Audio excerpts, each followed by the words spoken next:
Tetapi saatnya akan datang dan sudah tiba sekarang bahwa penyembah-penyembah benar akan menyembah Bapa dalam roh dan kebenaran. Sebab Bapa mengendaki penyembah-penyembah demikian. Allah itu roh dan barang siapa menyembah Dia harus menyembahnya dalam roh dan kebenaran. Versi ESV-nya dikatakan the Father is seeking such people to worship Him. Seeking the true worshipper. Jadi sebenarnya yang dicari pertama itu bukan cara penyembahannya, orangnya, bukan tapi penyembahnya. The worshipper. Dan ini akan mengarahkan kepada kita sebagai umat tebusan gitu. Dan ketika kita udah ditebus sebagai Tuhan, salah satu hal yang adalah implikasi logisnya adalah kita akan menyembah Tuhan. Hidup kita sepenuhnya untuk menyembah Tuhan. Dan dari sana ketika kita berkumpul dalam peribadahan kita bersama dengan orang percaya atau secara personal dan secara khusus juga, kita akan merefleksikan status kita sebagai orang yang dulu nggak layak buat nyembah, yang jauh dari Tuhan. Untuk kita bisa menikmati hadirat Tuhan, kita bisa menyembah Tuhan, dan dari penyembah yang benar akan keluar penyembahan yang benar. Jadi dari penyembah yang benar, penyembah yang sadar statusnya, akan keluar penyembahan yang benar. Dan ini kita ekspresikan salah satunya melalui musik.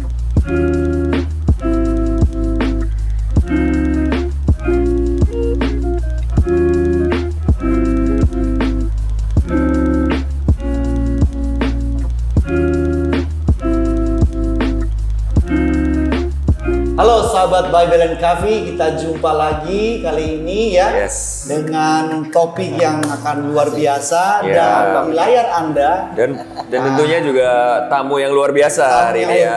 Sudah senyum-senyum ya. Dan kita juga ada seseorang yang di depan saya ini yang episode sebelumnya mungkin sahabat betul ya. Sudah nggak asing ya, dan dia sudah mulai lebih sering di sini ya. Sering tampil di Bible and Coffee. Seperti biasa kita ditemani oleh kopi-kopi ya. Ini warnanya kalah ini. Bible Coffee and Juice. Saya baru pernah Bible kopi Coffee warna and Juice. merah. Kopi warna merah. Ya, dan kita akan bincang-bincang mengenai tentunya Alkitab ditemani oleh kopi. Dan sebelum itu kita akan memperkenalkan dulu ya Pastor Antoni. Betul. Narasumber kita ganteng ini, kumis-kumis tipis-tipis. Masih muda, ganteng ya. Tapi masih muda. Tapi kayaknya udah nggak single and available ya kayaknya ya. Silakan Pastor Antoni. Oke, jadi kita sama-sama sambut Pastor Noel Silalahi. Wow, terima kasih. Mungkin Pastor Noel mungkin sebelum kita mulai bisa kita kasih kesempatan untuk memperkenalkan diri dulu ya. Kan katanya kalau nggak kenal nggak sayang. Yes. Kalau sini terbalik, sayang dulu baru kenal. Kok bisa sayang dong? Itulah hebat ya Bible Coffee. Itu. Oke, shalom semuanya. Nama saya Noel Silalahi. Saya adalah seorang musisi, tapi saya juga youth pastor dan juga ketua Departemen Praise and Worship di GBI Miracle Service Jogja. Youth-nya Influence Generation Jogja, dan saya nggak full time sih. Saya lagi ngambil studi S3 di Universitas Gadjah Mada, ilmu komunikasi, dan juga saya ada usaha juga. Oh ya, dan saya juga itu konten spesialis di City to City Indonesia. Anak muda yang sangat luar biasa ya. Kita kasih tepuk tangan dulu ya. Ini CV-nya panjang banget ya sebenarnya. Kalau tadi ngomongin penuh. Jangan. Sekertas penuh semua. Penuh ya? Luar biasa. Ideal banget kalau melamar ke perusahaan. Jangan musik berhala-berhala saya. Tapi topiknya bukan berhala. Topiknya bukan berhala. Tapi tadi kayaknya perkenalannya Noel udah kasih clue yang sangat besar ya. Itu akan topik yang akan kita bahas hari ini. Musisi dan ketua Departemen Praise and Worship. Nah, kebetulan juga ini Devin juga ketua tim Departemen Praise and Worship ya di gereja lokal kita di Bali. Dengar-dengar mau rilis single ya? Wah, gitu ya. Oke. Nanti kita mau kasih merilis single atau mau menghilangi status single? Semoga tunggu. Apakah kita berbicara tentang single yang sama ini? Yang mana nih? Pasti harus jelas. Single yang mana? Album apa? Dia mau ngeluarin lagu. Lagunya bagus banget. Nanti mungkin di akhir sesi ini kita bisa kasih kesempatan Devin promosi ya. Atau bahkan mungkin nyanyi untuk Jangan, nggak usah di sini. Biar kayak di TV gitu kan. Sambil kredit sebenarnya. Oke. Jadi hari ini kita akan ngomongin tentang praise and worship. Ya, praise and worship. Nah, jadi praise and worship ini adalah sesuatu yang sebenarnya hampir semua umat percaya dan gereja itu lakukan. Ya, tapi di saat yang sama juga kalau saya berdasarkan pengalaman saya ya, jadi sebuah titik perbincangan dan bahkan sampai perdebatan yang cukup sering dilakukan ya antara kita nih nyanyi di gereja tuh bisa sampai sejauh apa sih ekspresinya? Ada gereja yang mungkin kalau di ibadahnya itu nyanyi mungkin harus tetap tenang, kusuk gitu ya. Tapi mungkin kalau kayak kita nih FYI aja pemirsa, mungkin kalau kita ini backgroundnya karismatik gitu ya, kita lebih ekspresif gitu. Bahkan mungkin kita sangat encourage untuk orang mengekspresikan gitu ya, perasaan mereka, emosi mereka gitu ya. Bahkan mungkin bisa sampai menangis ya, bahkan mungkin melompat, berteriak, angkat tangan bahkan segala macam. Kemungkinan menari-nari. Ya. Ya. Nah, jadi sekarang hari ini kita akan coba bicarakan tentang praise and worship ini, gitu ya. Jadi peran dan esensi daripada kita menyanyi, memuji dan menyembah Tuhan di ibadah itu apa sih, gitu ya. Kita sebisa mungkin juga akan lihat dari aspek sisi teologisnya. Nah, mungkin tapi kita juga disclaimer dulu ke teman-teman bahwa kita hari ini mungkin agak sedikit bias ya pembicaranya karena kita semua di sini berasal dari background karismatik.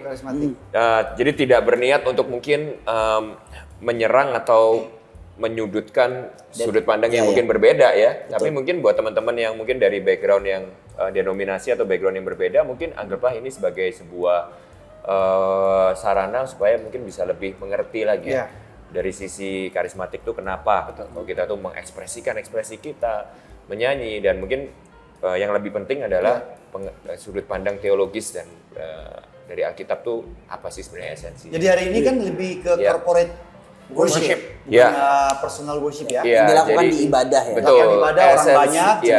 Esensi praise and worship di dalam ibadah corporate kita. Yes. Oke, jadi mungkin kita mulai dari situ dulu kali ya, titik ya. Jadi menurut pastor-pastor di sini nih, apa sih, kenapa kita itu menyanyi di dalam corporate worship?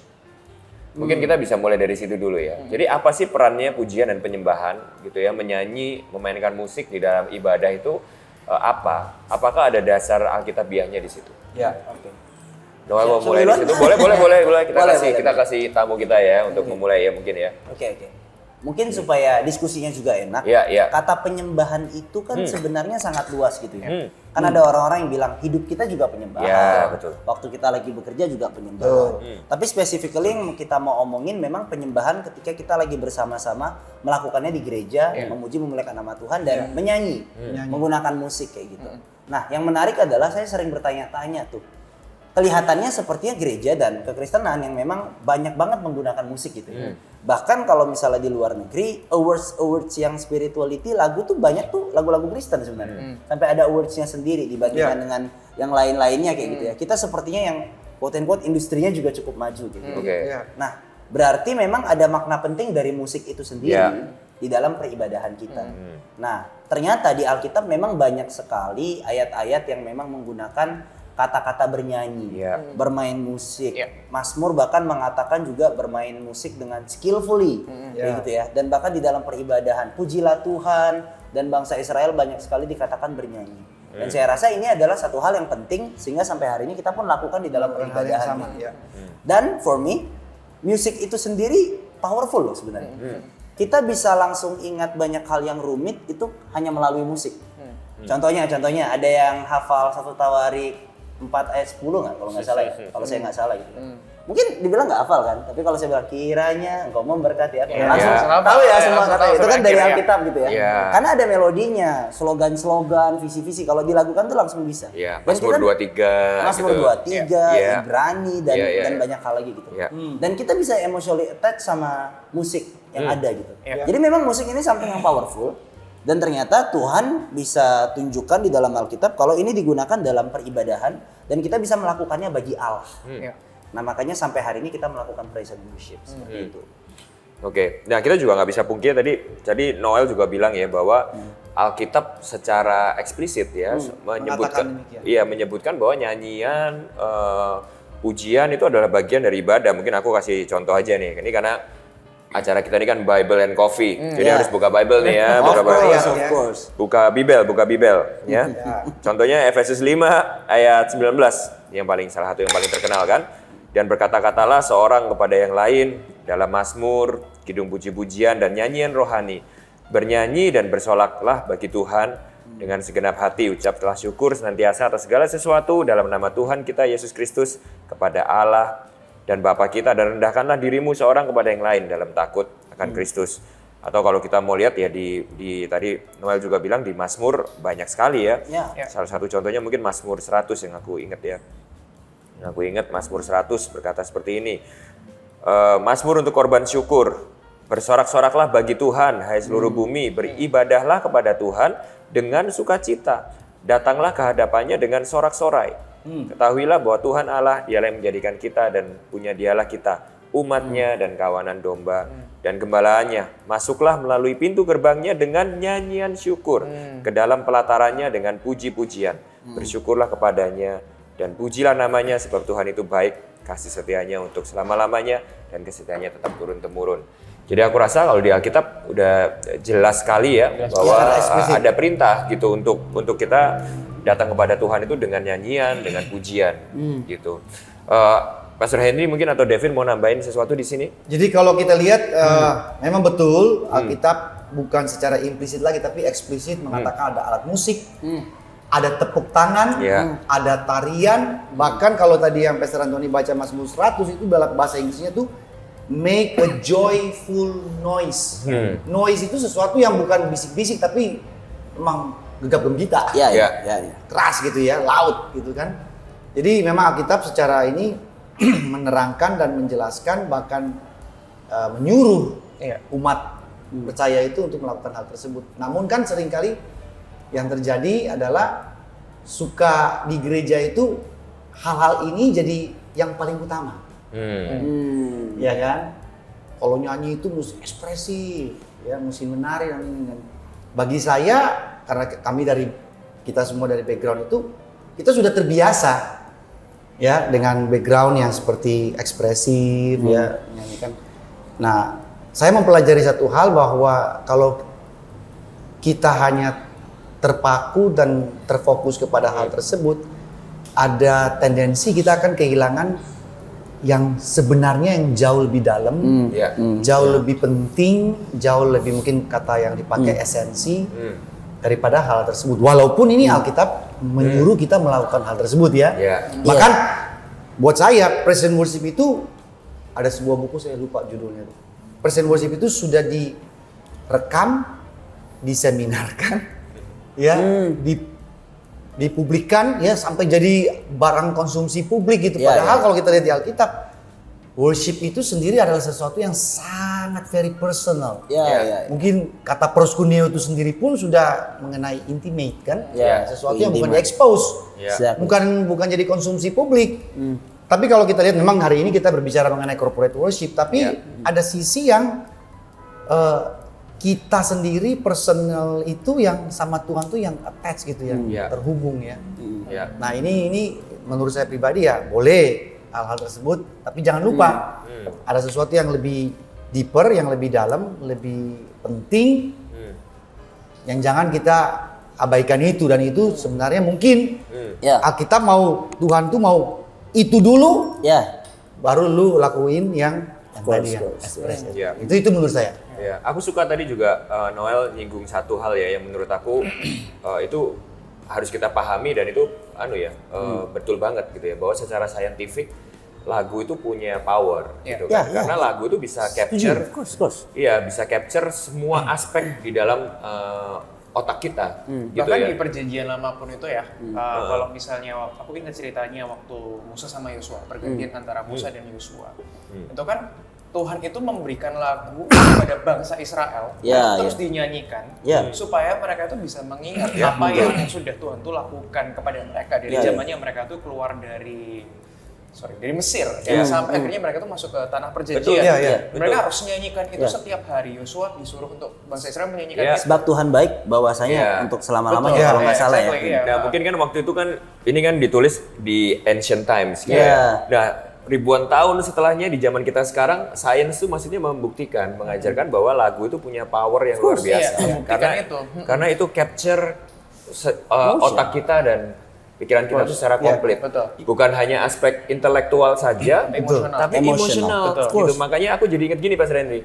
Kenapa kalau di katekismus ya, anak-anak itu khususnya anak-anak Ada lagu yang saya mau katakan. mereka nggak cuma menghafalkan pertanyaan katekismusnya, tapi dibuat sebuah lagu, dinyanyikan gitu ya, karena itu bisa capture bukan hanya intelektual tapi emosional dan Jadi membuat bukan mereka hanya dia membantu memorize, menghafal, mengingat, tapi sisi musik itu mungkin Pastor Nel bisa tambahkan, ada sisi stimulating. Of course. Stimulasi ya untuk apa tuh hati kita tuh lebih open ya. Kita punya fokus lebih itu gimana? Karena musik pasti melibatkan rasa. Itu dimanapun dipakai. Kalau teman-teman notice ya, di tempat-tempat yang biasanya memerlukan orang-orang itu untuk cepat. Contoh kalau misalnya ada obral baju gitu. Musik yang dipasang tuh apa? Musik cepat kan? Kita supaya orang tuh Supaya geraknya closing. cepat. Tapi di kafe-kafe seperti ini yang enak ngobrol pasti dia kasih yang slow. Yang slow. Nggak mungkin musik kayak tadi kan. Nanti minum kopinya cepet-cepet. anxious gitu kan. Dia pasti yang slow dan untuk nyaman seperti Ya itu. benar. Betul. Dan emosi juga sama. Itu tuh sangat-sangat penting di dalam musik bagaimana itu dia mempengaruhinya. Nah, tapi balik lagi, seringkali kita ini otokritik terhadap diri kita sendiri. Kita justru fokus kepada musik dan ekspresinya, tapi kita kehilangan esensinya. We have to remember, musik itu bukan penyembahan. Musik itu bukan Bukan. penyembahan. Oke. Kita tidak That's bisa right. mendefinisikan penyembahan hanya dengan musik. Betul. Musik adalah salah satu sarana penyembahan. salah Penyembahan. satu ekspresi Betul. penyembahan yang indah yang bisa kita manfaatkan. Dan in my personal, secara background saya juga dari karismatik gitu ya. Kita boleh manfaatkan itu. Kita boleh betul-betul untuk menggunakan itu dalam peribadahan agar emosi kita ter-attach dan kita terarah kepada Tuhan. Tapi panggung utamanya tuh bukan pada emosi, bukan pada musiknya. Musik itu sarana untuk kita ngelihat esensi dari penyembahan itu sendiri. Dan setuju sama yang Pastor bilang, karena di dalam ayat yang paling terkenal di dalam worship, ada yang tahu ayat apa? Kalau seminar Present Worship pasti dikeluarkan. Yohanes 4 itu Exactly, biasa. itu pasti hafal Tapi ya. saya potong bentar ya, Iya, boleh. bentar. Tadi itu statement yang mungkin penting buat teman-teman sahabat Babel dan Kavi. Musik bukan penyembahan. Berarti saya bisa berkesimpulan, tanpa musik pun bisa menyembah. Kalau dalam konteks luas, gini. Iya, dalam konteks luas. Kalau dalam konteks luas dalam hidup kita, ya bisa kayak gitu. Tapi seringkali di dalam liturgi peribadahan denominasi manapun pasti ada Bisa pakai nyanyian. ada unsur musik. Alat musik Membantu, tidak selalu ada. Oh, ini maksudnya musik ini Musik, di luar melodi. nyanyian atau oke. Berarti termasuk nyanyi kan? Nyanyian termasuk musik. Melodi itu musik. Begitu kita sudah menyusun nada dan nyanyi vokal itu definisinya sudah Ya, musik. maksudnya ada teman-teman kan tidak memakai alat musik. Berarti kan boleh. tidak memakai alat musik pun bisa menyembah. Karena mungkin akapela. Saya juga nggak yakin. Bisa aja di dalam Kisah Para Rasul beberapa kali jemaat mula-mula kan belum ada sequencer ya. Belum. Iya. Kalau musisi kita bercandaannya harus ada North dulu supaya hadirat gitu ya. Belum ada keyboard, belum ada drum. Mungkin mereka bernyanyi pas Akapela. kejadian ya, mungkin juga akapela kayak gitu. Iya. Nah, balik lagi ke yang tadi kan Yohanes 4 ayat 23 sampai 24 Bible and Coffee ya. Saya bacakan ya. Tetapi saatnya akan datang dan sudah tiba sekarang bahwa penyembah-penyembah benar akan menyembah Bapa dalam roh dan kebenaran, sebab Bapa mengendaki penyembah-penyembah demikian. Allah itu roh dan barang siapa menyembah Dia harus menyembahnya dalam roh dan kebenaran. Versi ESV-nya dikatakan the Father is seeking such people to worship Him. Seeking the true worshipper. Jadi sebenarnya yang dicari pertama itu bukan cara penyembahannya, Orangnya. bukan penyembah, ya tapi penyembahnya, the worshipper. Dan ini akan mengarahkan kepada kita sebagai umat tebusan gitu. Dan ketika kita udah ditebus sebagai Tuhan, salah satu hal yang adalah implikasi logisnya adalah kita akan menyembah Tuhan. Hidup kita sepenuhnya untuk menyembah Tuhan. Dan dari sana ketika kita berkumpul dalam peribadahan kita bersama dengan orang percaya atau secara personal dan secara khusus juga, kita akan merefleksikan status kita sebagai orang yang dulu nggak layak buat nyembah, yang jauh dari Tuhan, untuk kita bisa menikmati hadirat Tuhan, kita bisa menyembah Tuhan, dan dari penyembah yang benar akan keluar penyembahan yang benar.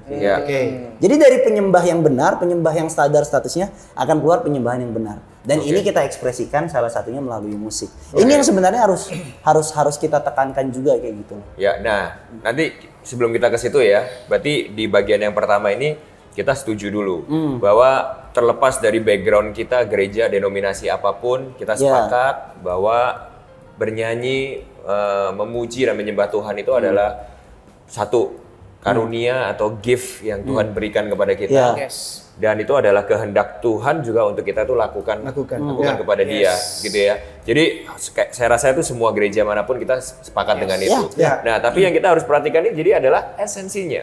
Jadi kalau tadi Noel bilang bahwa Tuhan menghendaki penyembah, betul. Tapi mereka yang menyembah di dalam roh dan kebenaran. Nah, jadi mungkin setelah ini kita harus bahas dulu nih, berarti esensinya menyembah yang benar itu seperti apa?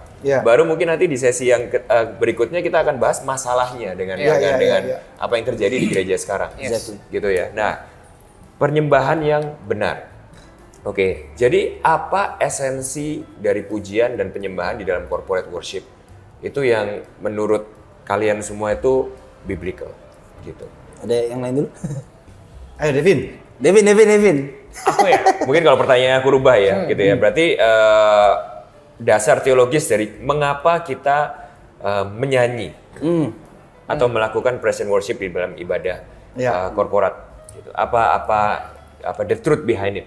Gitu. Kalau aku tuh selalu kalau misalnya ngomongin tentang menyanyi, memuji, menyembah Tuhan, itu aku selalu punya satu stand itu yang diomongin sama John Piper. Gitu ya.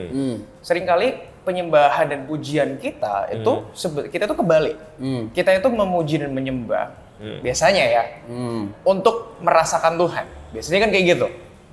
Padahal kan sebenarnya itu kebalik gitu ya, bahwa kalau misalnya kita itu makan, kita tuh memuji makanannya dulu baru makan, atau kita makan dulu baru memuji. Makan dulu baru memuji gitu. Jadi pujian dan penyembahan itu keluar dari mana? Dari tadi itu roh dan kebenaran, bahwa kita itu sudah mengecap dan kebenaran kita sudah melihat kebenaran itu dulu. Itu kita sudah merasakan itu terlebih dahulu melalui Roh Kudus yang sudah memberikannya kepada kita. Merasakan kebaikan Tuhan dalam kehidupan kita sehari-hari, merasakan betapa besarnya kasihnya kepada kita, bahwa kita ini adalah orang yang berdosa, kita ditebus, kita disucikan, dimurnikan. Sehingga akhirnya pujian itu akan keluar tidak dengan dipaksa dan dengan tujuan atau punya kayak apa ya, kayak agenda, mencari agenda atau motivasi ya. Betul gitu ya. Tapi pujian itu benar-benar keluar dari dalam hati karena kita tuh benar-benar udah mengecap dan melihat. Sehingga pujian itu benar-benar respons dan itu complete our joy. Complete our joy gitu ya. Jadi bukan kebalik. Seringkali kan orang-orang tuh kayak aduh, aku tuh nggak ngerasain kebaikan Tuhan. Jadi aku mau puji-pujian aja gitu ya, berharap bahwa dengan puji-pujian secara emosional bisa dipuaskan dan kayak bisa relieved kayak gitu. Jadi kayak seakan-akan puji-pujian tuh jadi kayak obat gitu ya. Kayak kalau misalnya ngerasa nggak enak puji-pujian, Bang nggak sih, nggak tahu. Ini mungkin masalahnya, mungkin nanti kita bisa bahas di sana ya. Tapi kalau menurutku itu bahwa puji-pujian yang sejati, yang bener-bener bisa keluar dari dalam hati dan pure dalam roh dan kebenaran adalah ketika kita tuh benar-benar merasakan terlebih dahulu Injil itu di dalam hati kita. Kayak gitu sih. Jadi pujian itu adalah respon terhadap kebenaran yang kita terima dari Tuhan ya. Jadi kalau tanpa terlebih dahulu kita mengerti kebenarannya atau mengenal kebenaran itu, maka nyanyi-nyanyian itu bisa jadi hanya sekedar sebuah obat emosional atau sebuah aku pakai kata ini, sorry ya, mungkin aku pakai kata ini mungkin agak sedikit ekstrim gitu ya. Tapi itu hanya sebuah kayak manipulatif aja ya, atau skema yang kita lakukan untuk stimulasi perasaan kita. Kebenarannya itu akan sangat penting gitu loh. Karena balik lagi alasan kita memuji kan tadi kita dijadikan penyembah.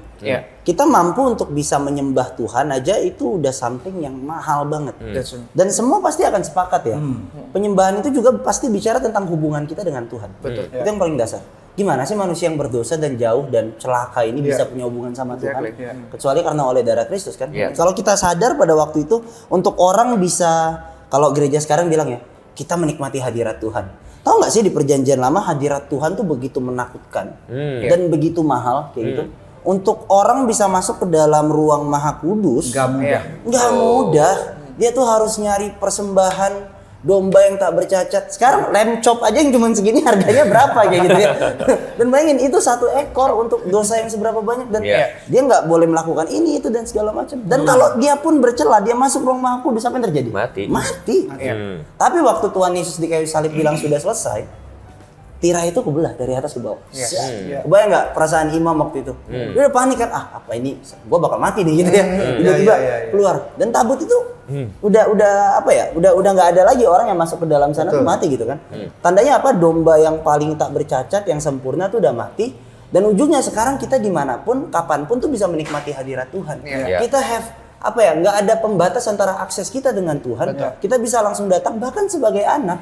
Itu tuh satu hal yang luar biasa indah, dan kalau dipahami kita ekspresikan itu melalui penyembahan. Saya lupa ini quote siapa ya. Worship is love expressed on the response of His grace towards us. Jadi penyembahan itu adalah kasih kita yang kita ekspresikan sebagai respon dari anugerah kepada kita. Dan setuju sama Pastor Anthony tadi.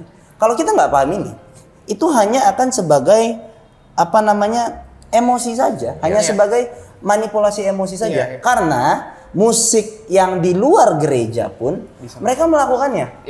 Mereka melakukannya kayak gitu. Kalau indikator hadirat Tuhan adalah perasaan kita. Adalah perasaan, adalah banyaknya nangis. Berarti hadirat Tuhan kenceng di konser Didi Kempot contohnya kayak gitu. Semuanya nangis kok. Atau bahkan Coldplay ya, misalnya pas Fix You kalau teman-teman nonton bagian itu nangis. Itu nangis semuanya. Histeris malah. Itu satu stadion tuh nangis gitu. Saya nangis waktu nyanyikan You'll Never Walk Alone waktu Liverpool menang Champions League. Ini lain lagi ekspresinya. Itu perasaannya seperti Wahyu 7 gitu. Untuk tidak terjadi perpecahan. Kalau Untuk di fans MU dan untuk fans MU dan kita Manchester kembali. City. Iya, sama. Injil mempersatukan. Kalau kita. saya gini ya, kalau tadi Pastor Noel sudah Oke, jadi sebelum ke Pastor Henry saya recap dulu ya. Jadi yang pertama, esensi daripada penyembahan itu adalah satu, harus mengerti kebenaran, karena penyembahan kita itu adalah respon terhadap kebenaran. Yang kedua tuh mengerti dan memahami anugerah. Ya, karena penyembahan itu adalah respon atau ekspresi terhadap anugerah yang kita terima. Yang saya punya nggak terlalu jauh dari Anda berdua. Penyembahan itu tidak pernah bisa dipisahkan dari keselamatan. Nggak pernah. Karena Yohanes 4, Yesus berbicara dengan siapa di sini? Perempuan Samaria. Itu seseorang yang berdosa. Sehingga kita nggak bisa lari dari itu. Nah, ini yang saya temukan, bahwa kalau hanya bermain dan berfokus kepada ekspresi dan itu, kita miss the point. Miss the point bahwa penyembahan itu kan sebuah respon, kalau tadi David bilang, terhadap apa? Terhadap apa yang Tuhan telah lakukan buat kita. Nah, apa yang Tuhan lakukan buat kita bukan hanya ada duit jajan, toko laku. Sembuh, nah, ini sembuh. Kan kurang dalam nih. Yang terbesar adalah ketika salib itu ada. Anugerah tadi ke Pastor Noel. Jadi kalau orang yang hanya merenungkan, menurut saya pribadi ya, oh Tuhan baik nih karena aku diberkati gini, dan dia melakukan ekspresi, mungkin dia perlu gali lebih dalam. Karena yang paling dalam ketika Allah memberikan anaknya yang tunggal, bukan sekedar berkat-berkat yang sehingga nanti gini nih para pastor ya, di gereja itu saya melihat ini, saya nggak menghakimi, tapi ada kecenderungan jemaat datang tuh apa yang gue bisa dapat? Hari minggu ini apa yang saya bisa dapat lagi dari Tuhan? Apakah anak saya akan di sekolah luar negeri? Bukan granted, dan dia datang itu mencari apa yang Tuhan masih bisa beri buat dia. Padahal harusnya datang dalam ibadah itu apa yang Tuhan sudah beri buat dia. Nah, kalau dia ke situ, dia sudah nggak jadi penyembahan apa ngemis-ngemis tuh. Jadi saya menyembah ini 2 lagu lambat, 3 lagu cepat, 1 lagu lambat, dan Tuhan, kamu minta apa anakku? 3 permintaan buat kamu. Exactly. Itu kan kita harus fokus pada Injil sebenarnya. Nah, ini kalau kita mau pakai, biasa present worship pasti kita ngeliat ke perjanjian lama. Di perjanjian lama, imam mempersembahkan korban. Korban itu naik ke surga.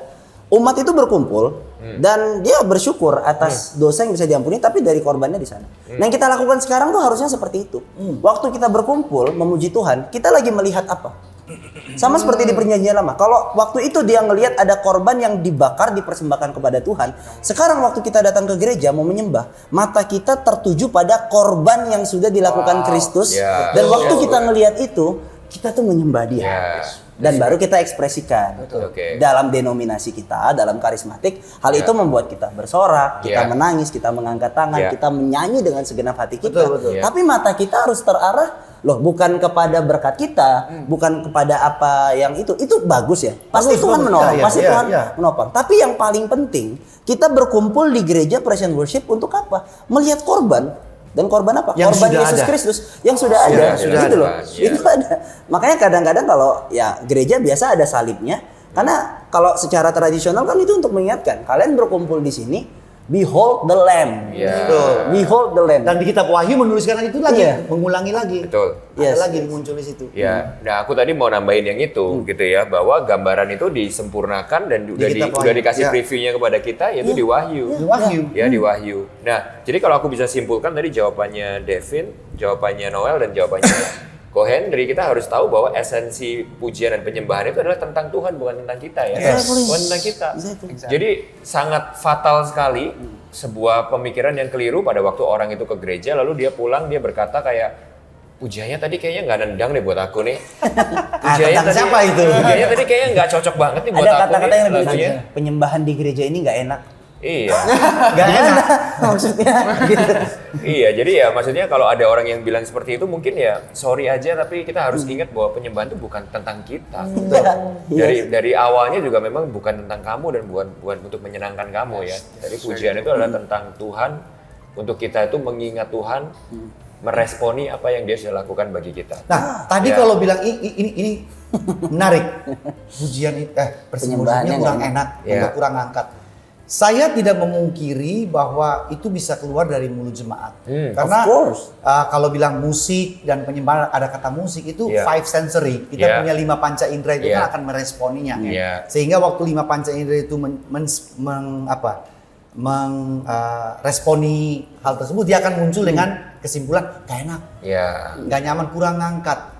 Tapi saya rasa kalau Yohanes 4 mengatakan roh dan kebenaran, I think it's beyond melampaui 5 Iya. panca indera tersebut. Karena roh nih Betul. masalahnya. Meskipun saya juga harus berhati-hati ya, maksudnya jangan sampai juga pengertian ini tuh jadi pembelaan buat misalnya let's say team praise and worship-nya, let's say WL-nya tuh sebenarnya tidak Sembarangan biasa ya, aja. Nggak prepare. WL-nya nggak bakat nyanyi, Saya sih nyanyi suka fals, kita juga ini tentang Tuhan bukan tentang kita, Nah, juga nggak bisa. kalau gitu. itu saya Gitu, saya ya. bisa Ya. bilang begini.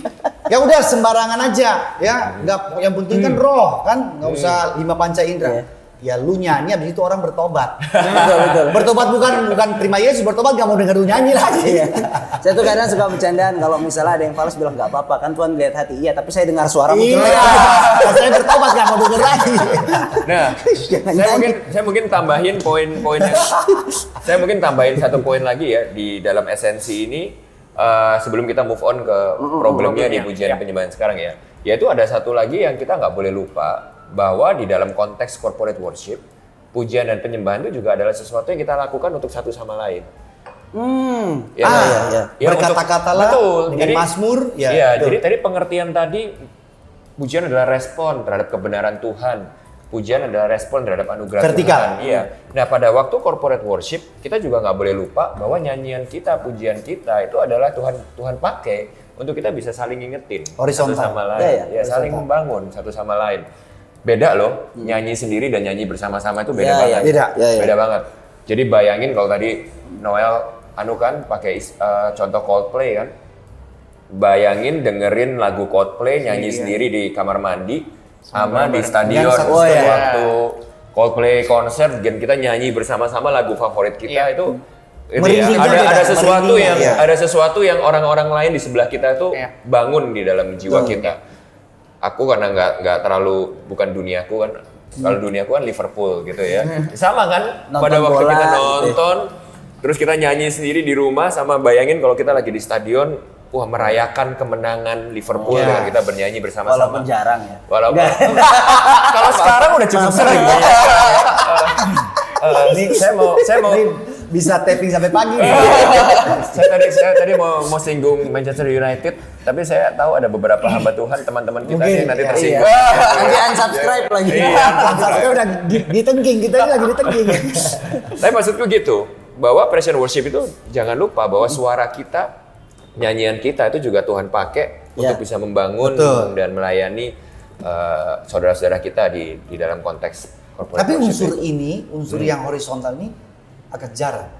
dilakukan di gereja karena mungkin lebih terfokus kepada yang urusan vertikal. Tapi dengan kita bersama-sama bisa. Tapi ada beberapa lagu-lagu juga yang whole package gitu. Ceritakanlah kemuliaannya dia. Sifatnya Kita kan horizontal. ngomong kan. Tapi pas ref yang sebab Tuhan Maha Besar kita langsung ngarahin ke Tuhan gitu. Ya. Ada juga.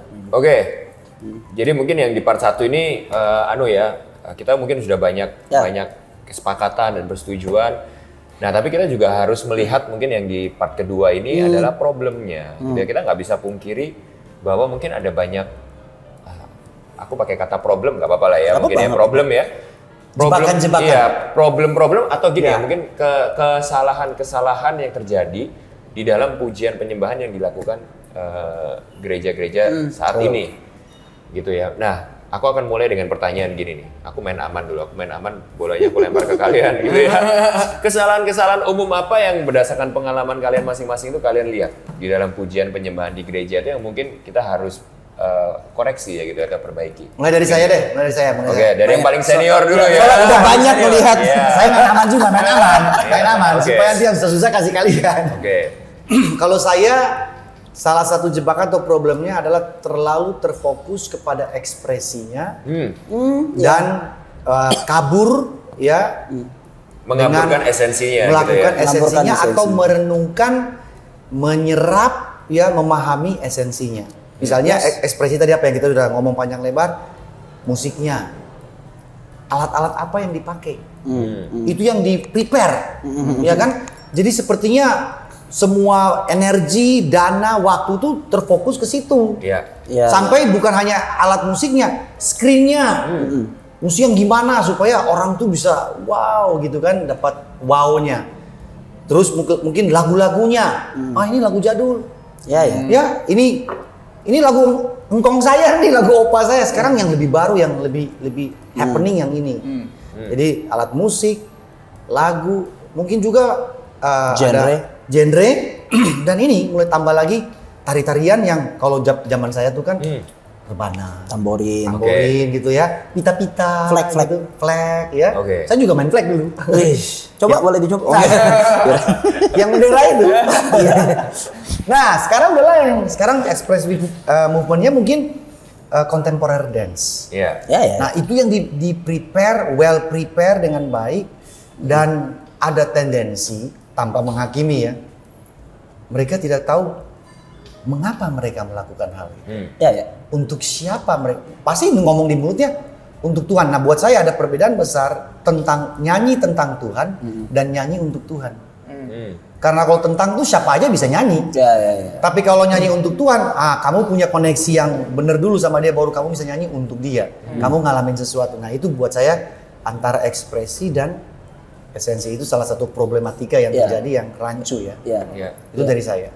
Mungkin kita juga jarang untuk mengajar kita sebagai tim praise and worship untuk memikirkan apa yang ada di balik ekspresi itu. Betul. Walaupun kita bisa jump in conclusion ya, harusnya semuanya Injil, iya of course. Tapi gini, saya mungkin akan mengarahkan, karena dari tadi main aman, kita akan discuss elephant in the room-nya gitu. Iya. Karena perdebatan itu banyak sekali.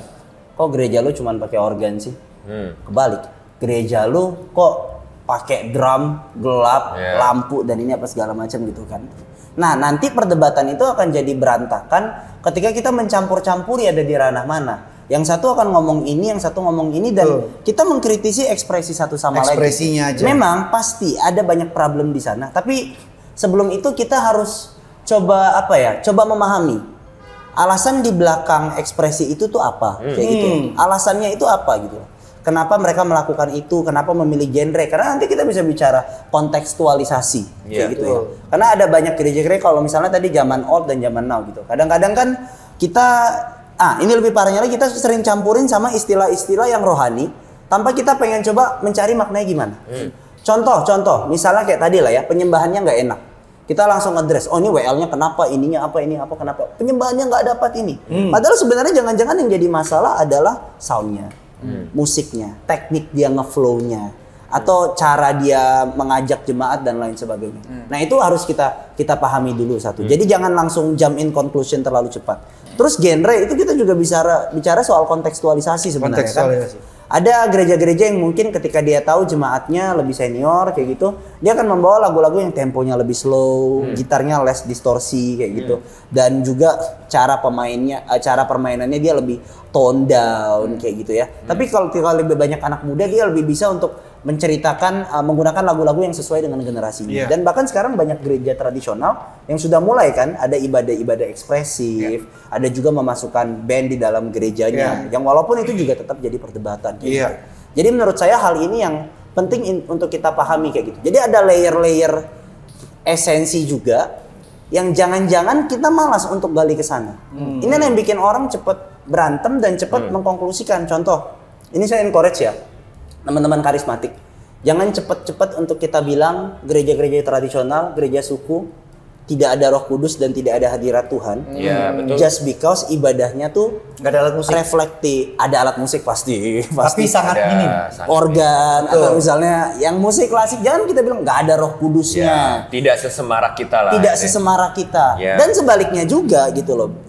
Gereja-gereja tradisional jangan cepat untuk bilang gereja karismatik, oh ini sesat, ini menyembah setan, ini musik-musik setan dan itu apa segala macam. Gitu ya. Iya, karena ada reasoning di belakangnya. Karismatik membuka ruang untuk emosi diekspresikan saat ibadah. Karena di dalam Mazmur kita bisa melihat kan ada ada tangisan, ada nyanyian, ada ungkapan hati, ada sorak-sorai yang itu pasti keras, loud cymbals bahkan. Ceracap yang berdentang, itu betang gitu kan. Tapi dari teman-teman yang gereja suku, gereja tradisional, saya juga pengen belajar nih, liturginya tuh asalnya dari mana. Nah ada tuh doctrine of liturginya, kenapa harus ini, kenapa kita harus itu. Nah kalau kita coba pahami itu, nanti lama-lama kalau semuanya groundnya Injil, kita bisa ngelihat, oke, we're both in the same gospel, ekspresinya tuh mungkin berbeda. Jadi gini ya, kalau aku boleh simpulkan, berarti banyak sekali perdebatan yang terjadi itu sebenarnya bukan memperdebatkan esensi, tapi lebih mendebatkan tradisi dan ekspresi. Sejarah gerejanya, bisa juga. Jadi kita jangan terjebak ke situ. Iya. Dan kalau misalnya bilang, oh ini cuma gereja tradisional dan karismatik, enggak juga. Karismatik sama karismatik aja, ekspresinya tuh bisa beda-beda. Bisa beda-beda loh. Kayak gini, ini terlalu kencang, ini terlalu cepat, ini terlalu ini. Atau enggak tiba-tiba ada yang bawain musik tradisional, terus tahu-tahu ada yang bawain yang jazz, yang kayak gimana itu fighting kayak gitu ya. Jadi apapun itu sebenarnya kalau kita udah sepakat sama esensinya, ekspresi itu kan hanya sesuatu yang mendukung esensi tersebut. Betul. Esensi tersebut. Kontekstualisasi juga penting. Tapi ini Devin sama Noel kan ini berdua kalian aktif di dalam pelayanan Praise and Worship yang khususnya melayani demografis jemaat mungkin yang lebih muda kan. Nah, ini aku tanya ini ya. Tapi kan bagaimanapun juga ya, kalau kita ngomong gereja yang semakin modern, ya kita tinggal di zaman yang semakin modern, yang mungkin kita nggak bisa pungkiri kan, culture ini udah berkembang. Yang kita juga harus berhati-hati supaya gereja ini tidak menjadi sama dengan culture dunia, gitu ya. Nah, ini kan yang paling sering jadi perdebatan nih, bahwa anak muda itu kan mungkin sering membandingkan bahwa, pujian dan penyembahan di gereja itu mungkin boring, mungkin pakai kata-kata seperti itu bosan, tidak uplifting gitu, tidak seasik konser Coldplay gitu ya atau apa gitu ya. Mungkin batasannya tuh apa supaya kita itu bisa kontekstualisasi tapi nggak kebablasan. Sehingga akhirnya gereja sama dunia itu nggak ada bedanya gitu. Ngalamin nggak kalian dalam ketegangan itu nggak ketegangan? Iya, itu? ngalamin banget karena kalau misalnya tadi diomongin kan esensi sama ekspresi, dan kita harus kembali ke esensi, terus ekspresinya kita bisa beda-beda. Nah, kalau menurutku kita tuh nggak boleh lupa bahwa ekspresi kadang juga bisa mempengaruhi esensi. Ekspresi bisa mempengaruhi of course. Karena kalau menggeser esensinya, esensi gitu ya, karena ketika kalau misalnya kita ngomongin di anak muda gitu ya, karena kan kita ngomongin ekspresi, terus ekspresif banget lagu, terus udah mulai EDM, terus habis itu mungkin bahkan bisa satu lagu itu refnya cuman kayak satu kalimat doang, misal this is fire, udah selesai, terus sisanya lompat, this is fire, misalnya kayak gitu, paham nggak sih? Kayak jadi kayak karena esensi apa ya dari lagu yang dinyanyikan, pemilihan lagu yang dinyanyikan tuh esensinya itu nggak ada, sehingga yang dikedepankan ekspresi gitu ya, sehingga itu membentuk suatu apa ya, suatu culture gitu ya di anak-anak muda bahwa oh pujian penyembahan tuh harus kayak gini, harus seperti ini, harus lompat, harus Akhirnya tinggi, yang dijadikan esensinya itu adalah ekspresinya, musiknya, Yes. genrenya, Yes. vibe-nya Yes. gitu itu ya. tuh juga Yes. bisa mempengaruhi gitu lah, Iya, sehingga kita nggak bisa cuman kayak segampang kayak ya udah kamu punya ekspresi beda sama punya aku dan kita kayak ekspresi bebas mau apapun kita bisa ekspresiin terserah kayak gitu, karena kadang ekspresi itu juga bisa menggeser esensi, Iya. Benar. iya kan? Kalau misalnya aku sih lebih dari pemilihan lagu, kata-kata lagu yang dinyanyikan. Lalu seringkali kan kalau misalnya ini secara teknis ya, kalau misalnya anak-anak muda itu kan banyak bridging tuh yang cukup panjang, Iya, terus iya, cukup iya. kompleks musiknya, Iya, iya. kayak gitu-gitu tuh sebenarnya itu debatable. Tapi kalau menurutku itu apakah itu harus bener-bener digarap sampai segitunya, sampai seakan-akan kayak konser yang rame gitu, bukan kayak ibadah Iya, kayak iya, gitu. iya, Iya, iya. Itu sih. Itu paling umum ya terjadi ya. Mungkin sorry kalau yang teman-teman yang mungkin bukan dari background karismatik mungkin agak tidak familiar dengan ini. Tapi kalau di kalangan karismatik kan kita kalau biasa datang ke youth camp atau ke konser rohaninya anak muda itu kan wah loncat-loncat dengan Sangat dengan, ekspresif. dengan setting yang sangat dalam tanda kutip sangat party gitu ya. Party gitu. Kamu pasti melakukan itu nggak I nih? still do that. Nah, kamu punya landasan. Sebentar lagi dan kita akan melakukan itu juga. Tapi Oke, gini, oke. saya akan selalu memastikan dari tim pastoral dan leadersnya akan menjelaskan juga yang mereka lakukan itu harus dengan pemahaman yang benar. Iya. Jadi setiap kali sebelum kita pelayanan itu teman-teman yang present worship akan kita kasih pembekalan. Ini bukan cuma sekedar teknikal, bukan euforianya, Iya. tapi kenapa karismatik melakukan ini? Kenapa kita melompat ini apa segala macam? Dan di awalnya tetap ada pembahasan tentang Injil juga. Iya. Tapi tetap gini, banyak banget ya. Seringkali tuh kita youth pastors, kayak kemarin nih, contoh gitu. Anak-anak muda banyak ke konser Coldplay. Kita buka konser Coldplay, kita lihat apa yang dilakukan. Punya bola-bola atau punya LED, punya. Iya. Nah, itu yang kita langsung caplokin langsung ke sana. Iya. Sampai kita missing ekspresinya, esensinya maksud Iya, saya esensinya, gitu ya. iya. Nah, menurut saya juga walaupun kami lompat-lompat, walaupun kita bikin setting yang kayak gitu, satu harus ada reasoning dan tetap harus beda dari dunia. Tetap harus beda gitu loh. Jangan sampai ada hal-hal yang begitu liar, hal-hal yang begitu tidak controllable yang justru membuat distraksi orang untuk bisa mengekspresikan Ya. pujian mereka kepada Tuhan. Gini, anak-anak kan misalnya ketika mereka kalau biasa orang karismatik nyebutnya praise party atau reprise kayak gitu kan. Itu kan sebenarnya alasannya kenapa mereka maju ke depan, lompat karena supaya di kursi untuk bisa menari, untuk bisa melompat itu terbatas gitu kan. Dan itu membantu mereka untuk sama-sama. Nah, tapi kita juga harus batasi jangan sampai lompatan dan ekspresinya itu juga yang malah jadi fokusnya. Nah, Kalau bahasa saya gini loh, kita tuh tidak mempengaruhi hadirat Tuhan tuh pergi atau turun. Tapi tugas kita adalah jangan sampai ada distraksi yang membuat orang tuh tidak jelas memandang kepada Tuhan dan peribadahannya. Tapi distraksi kita malah orang itu melihat kepada kelakuan kita Ya, gitu loh. betul. Orang itu melihat kepada kelakuan kita. Ya. Nah, makanya saya tidak setuju ketika ada yang betul-betul liar kayak gitu walaupun orang Moshpit bilang gitu ya.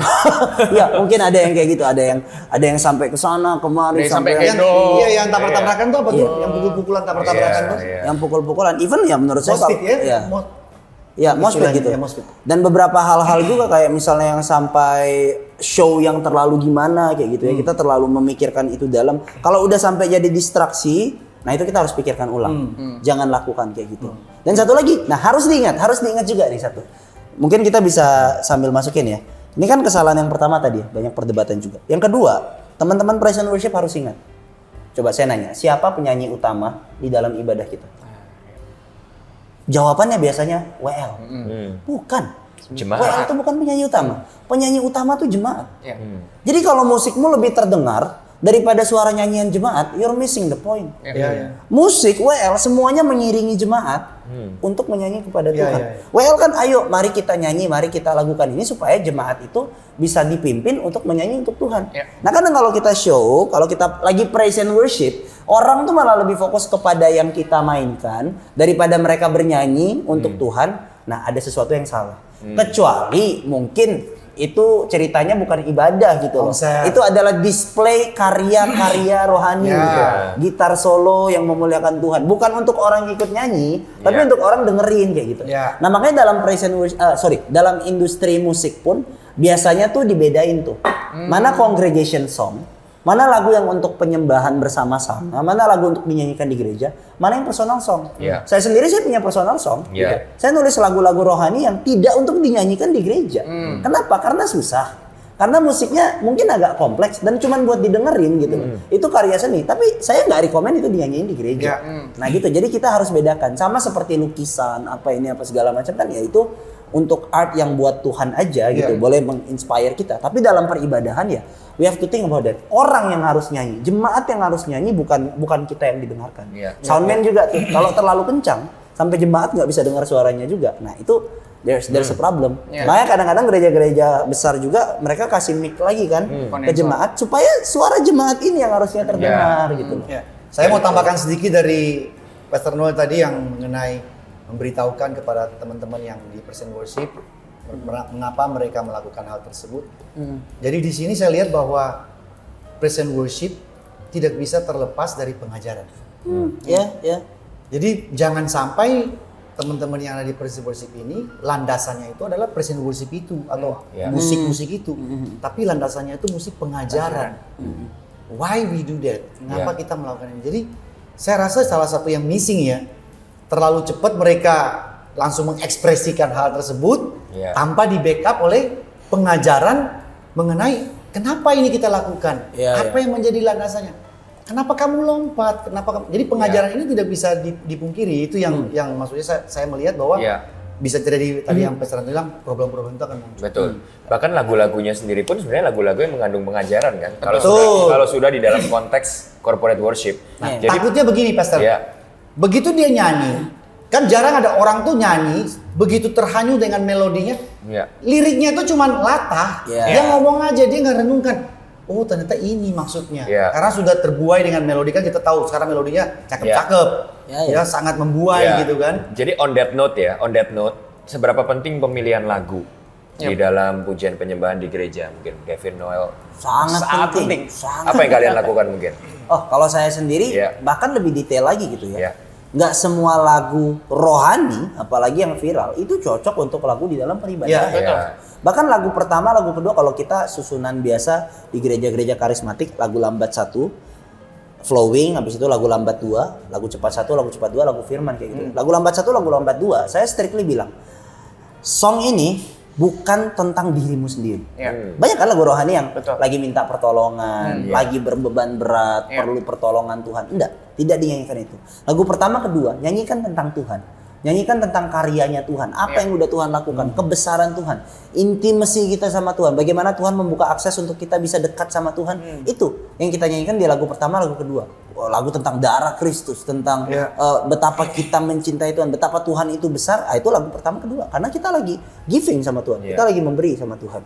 Nah lagu-lagu yang lain kan banyak, misalnya sekarang gitu kan, kita perlu pertolongan, kita perlu mujizat, kita perlu ini. Saya rasa itu bahkan tidak terlalu cocok untuk kita nyanyikan di ibadah corporate, lagu pertama, lagu kedua, corporate. Karena itu kan kebaktian. Kita lagi datang berkumpul untuk behold the Lamb. Nggak salah loh minta pertolongan Tuhan. Tapi jangan nyanyikan di ibadah, menurut saya. Jangan nyanyikan di dalam konteks itu awal. Mungkin kalau pendeta lagi bilang pertolongan Tuhan, lagu terakhirnya sebagai respon, silahkan kayak gitu. Tapi lagu pertama, keduanya, I will be strictly bilang, no, it's not about yourself.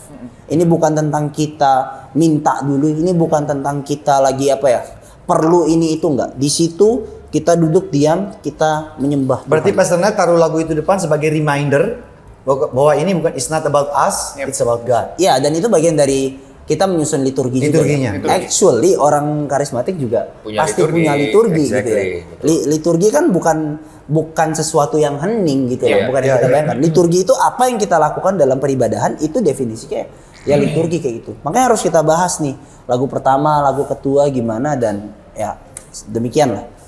Alright. Kalau dari David?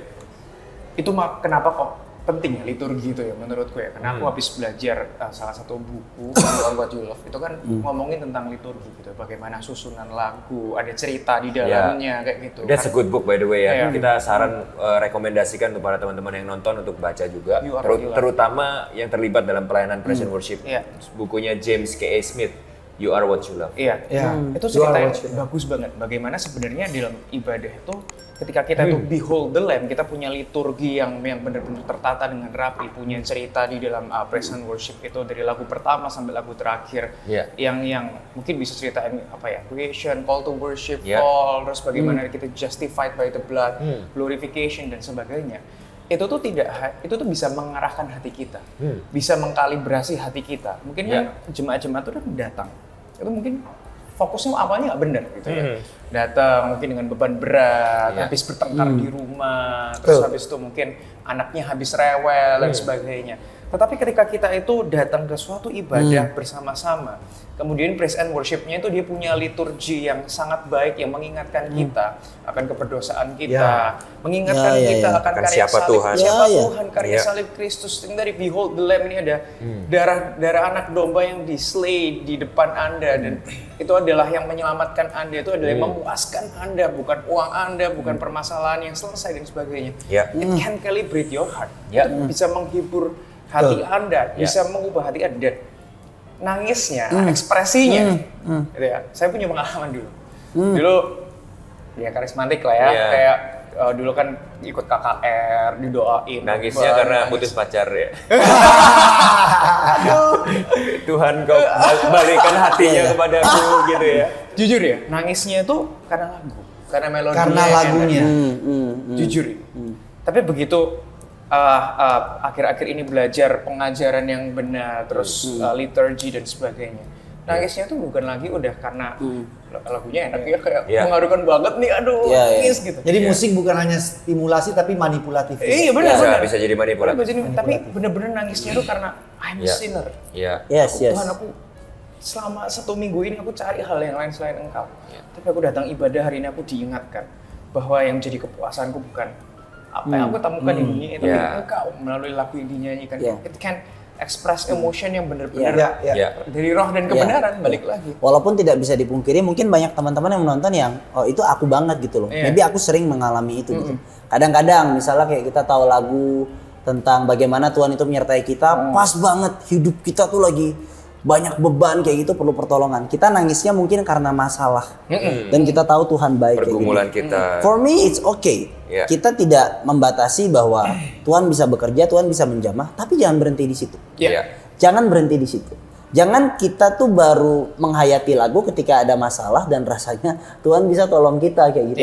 Harus deeper than that. Harus kita bisa betul-betul merasakan betapa Tuhan pada dasarnya adalah Tuhan yang baik gitu. Apapun keadaan kita, ya kita menyembah. Kita haus, lapar, rindu akan Tuhan karena kita sadar kita udah ditebus. Betul. Karena kalau kita punya pengertian yang seperti itu, maka kita akan mengerti ya bahwa goal utama dari penyembahan itu adalah akhirnya kita bisa meresponi Tuhan, karakter Tuhan, siapa Tuhan, dan kedaulatan Tuhan itu dengan benar. Ya, termasuk ya kadang respon dari penyembahan itu adalah pertobatan.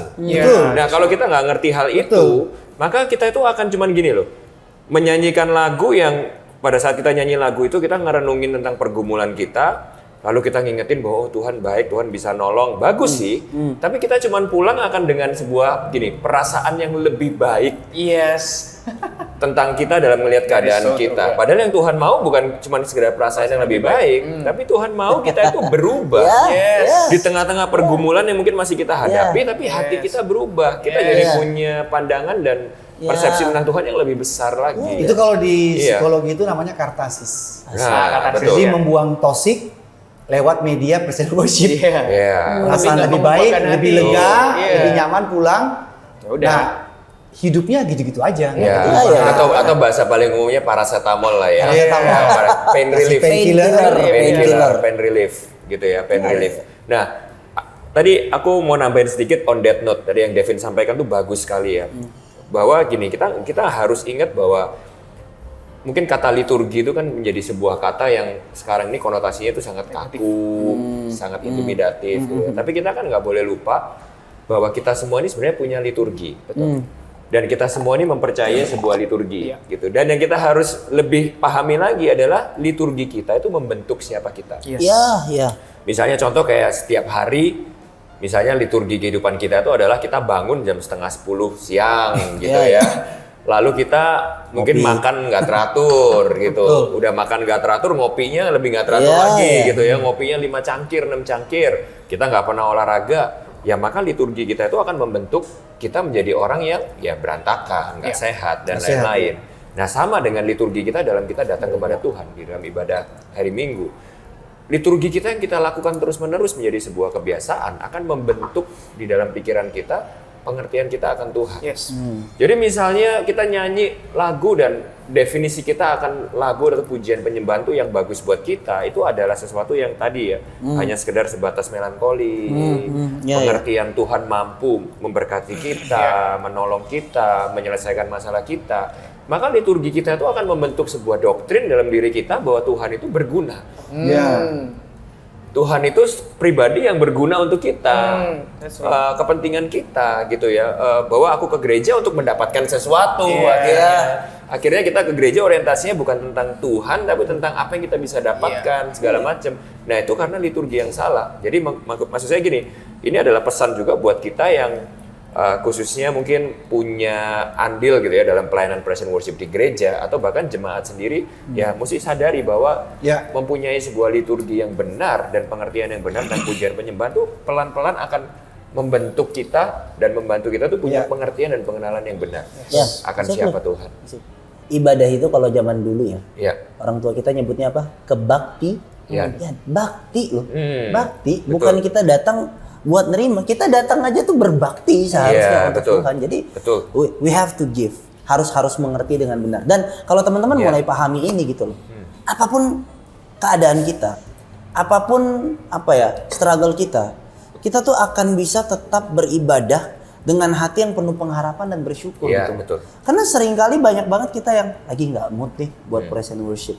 Lagi nggak mood, lagi beban berat ini apa segala macam. Ya karena kita selama ini mungkin ada di dalam liturgi yang tidak dengan pemahaman yang benar, sehingga kita ujung-ujungnya datang betul-betul transaksional kepada Tuhan. Betul. Dan kita nggak akan bisa enjoy worship kayak gitu loh. Tapi kalau kita mengerti ini, ya kita akan bisa seperti Daud kayak gitu loh. Daud di dalam kitab Mazmurnya kan dia betul-betul melihat pribadi Tuhan itu gimana. Itu depresif banget loh sebenarnya. Apa yang dia alami. Tapi dalam setiap ratapannya, dia akan bilang jiwaku akan memuji Tuhan. Dia akan bilang pujilah Tuhan. Hai jiwaku. Oh, keadaan dia parah. Kalian udah pernah dikejar-kejar sama raja mau dibunuh belum? Belum pernah kan pasti kan. Dan dia masih bisa bilang pujilah Tuhan hai jiwaku. Karena dia tahu pada saat dia worship, itu adalah hal yang sudah seharusnya kita lakukan. Apalagi kita yang udah hidup dengan revelation yang jelas akan Yesus Kristus yang sudah mati untuk kita. Dan waktu kita sadar itu, kapanpun apapun masalah terbesar kita udah diselesaikan Tuhan Yesus. Kapanpun datang ke gereja ya, kita akan bisa tetap memberi penyembahan kita kepada Tuhan. Gitu. Ini closingnya mantep. Closingnya mantep ya. Jadi closingnya mantep. Aku rasa kita udah ngobrol banyak banget ya tentang praise and worship. Jadi mungkin kita sesi yang episode yang kali ini mungkin kita bisa tutup dulu. Kita di sini. Selesaikan di sini. Semua persoalan-persoalan yang tadi Betul. dan itu silakan.